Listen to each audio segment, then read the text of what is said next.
In the heart of Damascus, 2 mortars struck this crowded square full of people and history.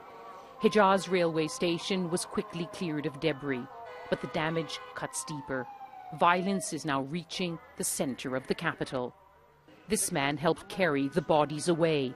What did they do to deserve this, he asks.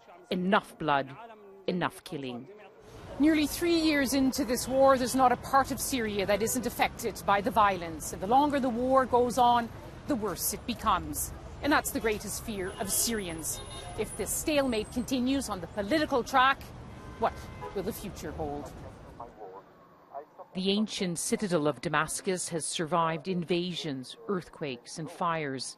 In the past week, it has taken its first direct hit in this war. Due to the explosion of the mortar. No one claimed responsibility for this mortar either. This cultural heritage, it's the unity of all the people. It's not the unity of the opposition, not the regime. We cannot rebuild the history. The history, we received it. We cannot remake a history. Because the fear is that if the war doesn't stop, it will get worse. Sure. That's also the worry of the most moderate opposition groups, now at least allowed to open an office here. Unlike the opposition outside, they're not calling on President Assad to go, and they want to be part of the Geneva talks. The architecture of Geneva, like what it's now, it's not working. There will be no good, fruitful result from this meeting. Here should be the change. We have to bring more Syrians, more voices.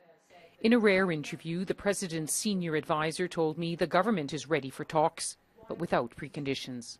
President Assad said many times that the only way he would deal with this is through the will of the Syrian people, through elections or through, the ballot box or through referendum. Does the Syrian government understand that to make peace there has to be compromises in order to share power? I think this would be left to the Syrian people to discuss and to decide. I don't think the issue is about power now. I think the issue is about saving the country and saving the Syrian people.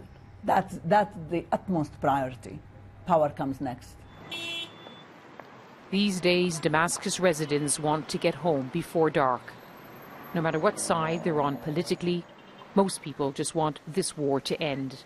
But most now realize that could be a very long way off. Lise Doucette, BBC News, Damascus.